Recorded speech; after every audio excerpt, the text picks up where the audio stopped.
نبی عبادتوں میں تمہیں نہیں بھولے اور تم گناہوں میں نبی کو بھول گئے.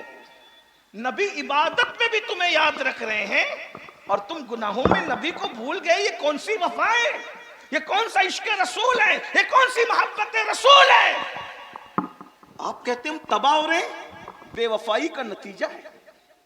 برباد ہو رہے ہیں، نبی کا دل دکھانے کا نتیجہ ہے. بیٹی کو رشتے نہیں آ رہے، کسی نے کچھ کیا نہیں کیا مجھے نہیں پتا، لیکن تم نے نبی سے بے وفائی کی طرف قدم آگے بڑھایا. خدا نے تمہیں دکھوں میں مبتلا کر دیا، خدا نے تمہیں غموں میں مبتلا کر دیا.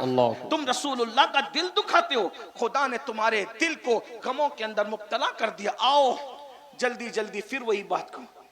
گناہ کا نتیجہ یہ ہے. نمبر ایک گناہ سب سے پہلے جو نقصان پہنچاتا ہے، کسی مفکر نے کہا تھا جہاں گناہ ہے وہاں فنا ہے. جہاں گناہ ہے وہاں بربادی ہے. جب گناہ کرنے لگو تو سمجھ جاؤ کہ اب میں برباد ہونے والا ہوں.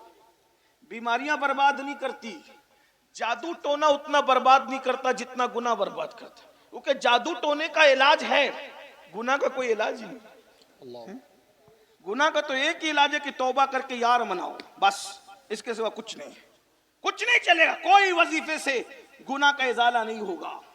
گناہ کا ازالہ صرف توبہ ہے، صرف بخشش ہے، ندامت ہے، یار کو راضی کرنا ہے.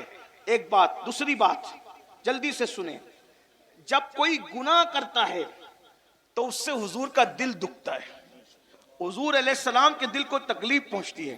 اب یہاں سے وہاں تک سب لوگ اتنا سوچ لیں کہ جب ماں کا دل دکھاؤ تو مرتے وقت زبان پہ کلمہ نہیں آتا، جو نبی کا دل دکھائے مرتے وقت تو اس کی زبان پہ کیسے کلمہ آئے گا؟ ماں کا جو دل دکھائے وہ دنیا ہی میں ذلیل ہو کے مرتا ہے، جو نبی کا دل دکھائے اس کو عزت کیسے مل سکتی ہے؟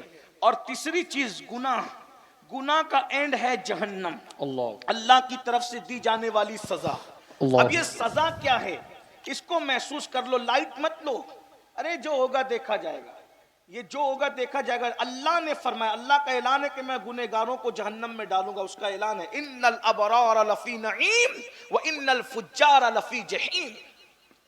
نیکوں کے لیے جنت ہے، مجرموں کے لیے جہنم ہے.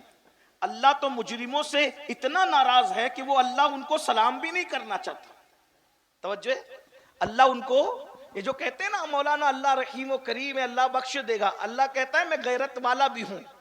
جب اللہ قیامت کے دن اپنے بندوں کو سلام کرے گا نا، قیامت میں سلام کرے گا، سب کو نہیں کرے گا.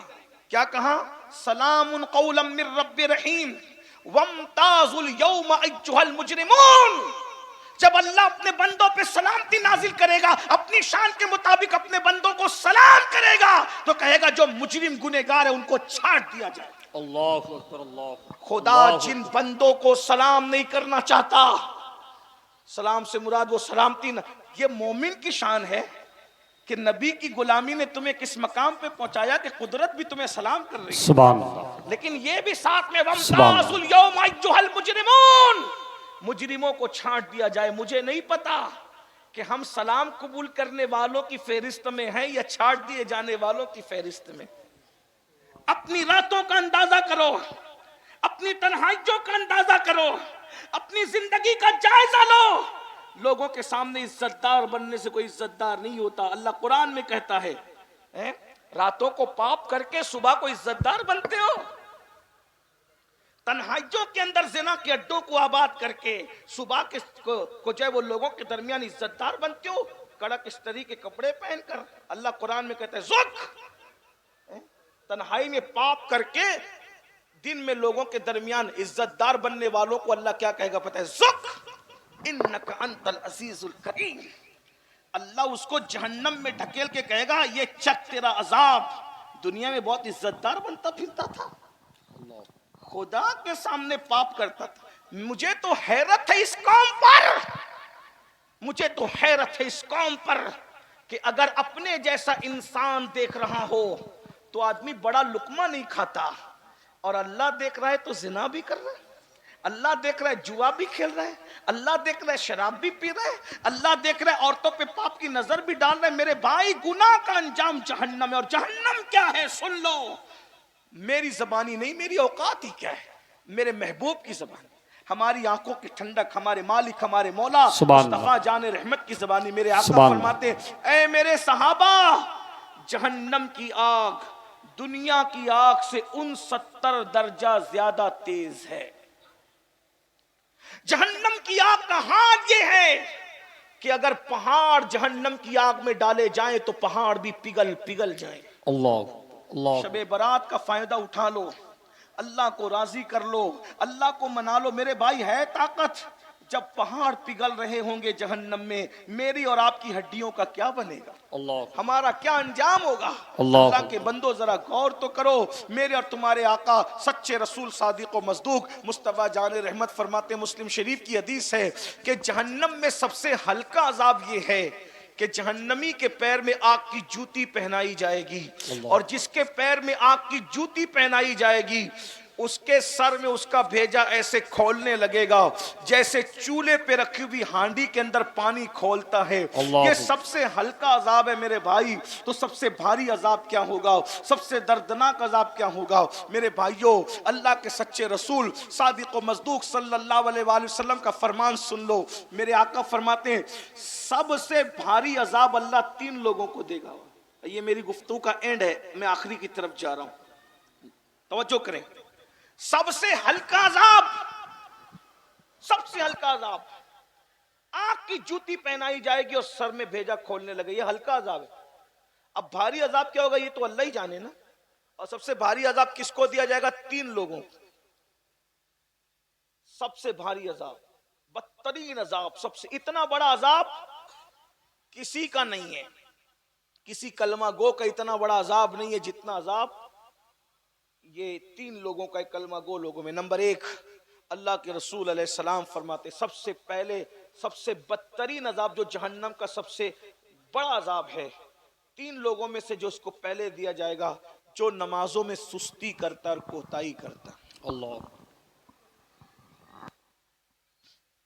لوگ تو شب برات میں بھی عشاء نہیں پڑھتے، بہت سے ایسے کم نصیب ہیں۔ میں بد نصیب ان کو کیا کہوں نہیں کہتا، کیونکہ ہمارا مسلک نہیں ہے۔ جس کے مقدر میں حضور کا امتی ہونا لکھا ہے اس سے بڑا خوش نصیب کوئی نہیں، لیکن کم نصیبی کی کتنی بڑی بات ہے۔ شب برات میں بھی عشاء نہیں، رمضان المبارک میں بھی وہ نمازیں نہیں پڑھتے۔ جو قوم رمضان شریف میں نماز نہ پڑھے، سوچئے وہ قوم کیسے عزت کیسے ملے گی؟ میرے بھائی بتاؤ، اللہ کے گھر میں آنے تیار نہیں ہو، سب کے گھر جانے تیار ہو، خدا کے گھر میں آنا نہیں چاہتے۔ جس دن اس قوم کو نماز کی اہمیت پتا چل جائے گی، ان سے مسلح نہیں چھوٹے گا۔ جن کو نماز کی اہمیت پتا چلی انہوں نے جنگوں میں بھی نماز نہیں چھوڑی، جن کو نماز کی اہمیت پتا چلی انہوں نے کربلا میں بھی نماز نہیں چھوڑی، جن کو نماز کی اہمیت پتا چلی انہوں نے میت غم اور خوشی میں بھی نماز نہیں چھوڑی۔ ان کی شان قرآن بیان کرتا ہے، ان کی شان کیا ہے؟ اللہ پاک ارشاد فرماتا ہے تراہم رکعن سجدا یبتغون فضلا من اللہ ورضوانا سیماہم فی وجوہہم من اثر السجود، کہ جب تم ان کو دیکھو گے یا تو وہ تمہیں رکوع کرتے نظر آئیں گے یا تو وہ تمہیں سجدے کرتے نظر آئیں گے، اور رکوع اور سجدے کے ذریعے سے وہ خدا کو راضی کرنا چاہتے ہوں گے، اس کا فضل تلاش کرتے ہوں گے، اور جو رکوع اور سجود کثرت سے کرتے ہیں اللہ نے ان کے چہروں کو سجدوں کی برکت سے چمکا دیا ہے۔ سبحان، نعرہ تکبیر، نعرہ رسالت، مسلک اعلیٰ حضرت، جشن دستار بندی، نعرہ تکبیر۔ یہ ہزاروں کا مجمع ہے، اس میں بہت سے لوگ ایسے ہیں آئے تو عشاء نہیں پڑھی، جائیں تو فجر نہیں پڑھیں گے، نماز کی کوئی اہمیت نہیں ہے یہ، اور